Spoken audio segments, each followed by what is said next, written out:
नमस्कार दोस्तों, मेरा नाम है काजल सोलंकी और स्वागत है आप सभी का हमारे YouTube चैनल में। दोस्तों, भगवान श्री कृष्ण ने मथुरा वृंदावन को छोड़ने के बाद समुद्र तट पर द्वारका नगरी बसाई थी। वही द्वारका जो आज गुजरात की शान है। दरअसल समुद्र में समाई यह नगरी द्वापर युग में कान्हा द्वारा बसाई गई द्वारका ही है, जो कौरवों की माता गंधारी और ऋषियों द्वारा दिए गए शाप के कारण तहस नहस हो गई। अब आपके मन में सवाल उठेगा कि भगवान की बसाई नगरी को भला ऋषि मुनि क्यों श्राप देने लगेंगे। तो आइए आज की इस वीडियो में हम आपको इस घटना की पूरी वजह बताते हैं। महाभारत के युद्ध में पांडवों की विजय हुई। श्री कृष्ण ने युधिष्ठिर को राजगद्दी पर बैठाया और राज्य से जुड़े नियम कानून उन्हें समझाकर वे कौरवों की माता गंधारी से मिलने पहुँचे। कान्हा के आने पर माता गंधारी फूट फूट कर रोने लगी और फिर क्रोधित होकर उन्हें श्राप दिया कि जिस तरह तुमने मेरे कुल का नाश किया है, तुम्हारे कुल का अंत भी इसी तरह ही होगा।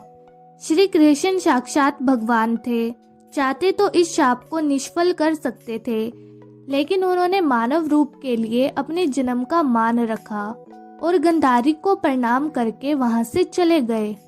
श्री कृष्ण के पुत्र सांब अपने मित्रों के साथ हंसी ठिठोली कर रहे थे। उस समय महिषी विश्वामित्र और कण्व ऋषि ने द्वारका में प्रवेश किया। जब सांब के नव युवक मित्रों की दृष्टि इन महान ऋषियों पर पड़ी तो वे इन पुण्य आत्माओं का अपमान कर बैठे। इन युवकों ने सांब को एक महिला के वेश में तैयार किया और महिषी विश्वामित्र तथा कण्व ऋषि के सामने पहुंचकर उनसे बोले, यह स्त्री गर्भवती है, आप देखकर बताइए कि इसके गर्भ में क्या उत्पन्न होगा। दोनों ही ऋषि युवकों के इस परिहास से अत्यंत क्रोधित हुए और उन्होंने कहा कि इसके गर्भ से एक मूसल उत्पन्न होगा, जिससे तुम जैसे दुष्ट, असभ्य और क्रूर लोग अपने समस्त कुल का नाश कर लेंगे। इस घटना का पता श्री कृष्ण को चला तो उन्होंने कहा, यह ऋषियों की वाणी है, व्यर्थ नहीं जाएगी। और अगले ही दिन सांब ने एक मूसल उत्पन्न किया। इस मूसल को राजा उग्रसेन ने समुद्र में फिकवा दिया। साथ ही श्री कृष्ण ने नगर में घोषणा करा दी कि अब कोई भी नगरवासी अपने घर में मदिरा नहीं बनाएगा, क्योंकि कृष्ण नहीं चाहते थे कि उनके कुल के लोग और संबंधी मदिरा के नशे में कोई अनुचित व्यवहार कर परिवार सहित एक दूसरे का नाश न कर बैठे, क्योंकि ऋषियों की वाणी तो सच होनी ही थी। धार्मिक पुस्तकों के आधार पर महाभारत युद्ध के 36वें वर्ष में द्वारका नगरी में बहुत अपशकुन होने लगे। कान्हा ने सभी युद्धवंशी पुरुषों को तीर्थ पर जाने के लिए कहा। इस पर सभी लोग द्वारका नगरी से तीर्थ के लिए निकल गए। प्रभास क्षेत्र में आने पर विश्राम के दौरान किसी बात पर ये लोग आपस में भिड़ गए। यह बहसबाजी झगड़े में बदली और झगड़ा मारपीट में बदल गया। इस लड़ाई में श्री कृष्ण के पुत्र प्रद्युम्न भी मारे गए। सूचना मिलते ही कान्हा प्रभास क्षेत्र पहुँचे। अपने पुत्र और परिजनों को मृत देखकर श्री कृष्ण ने क्रोध में वहां खड़ी एरका घास उखाड़ ली और हाथ में आते ही उस घास ने मूसल का रूप ले लिया। लड़ाई में जो लोग बचे रह गए थे, जिन्होंने अपने परिजनों को मारा था, श्री कृष्ण ने एक एक वार से उन सभी का वध कर दिया। अंत में सिर्फ श्री कृष्ण, उनके सारथी दारुक और बलराम बचे। इस पर श्री कृष्ण ने दारुक से कहा कि हस्तिनापुर जाकर अर्जुन को यहाँ ले आओ।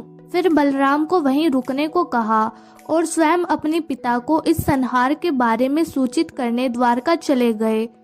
कान्हा ने वासुदेव को इस नरसंहार के बारे में बताया और कहा, जल्द यहाँ अर्जुन आएंगे। आप नगर की स्त्रियों और बच्चों को लेकर अर्जुन के साथ हस्तिनापुर चले जाएंगे। जब श्री कृष्ण वापस प्रभास क्षेत्र पहुँचे तो बलराम जी ध्यानावस्था में बैठे थे। कान्हा के पहुँचते ही उनके शरीर से शेषनाग निकले और समुद्र में चले गए।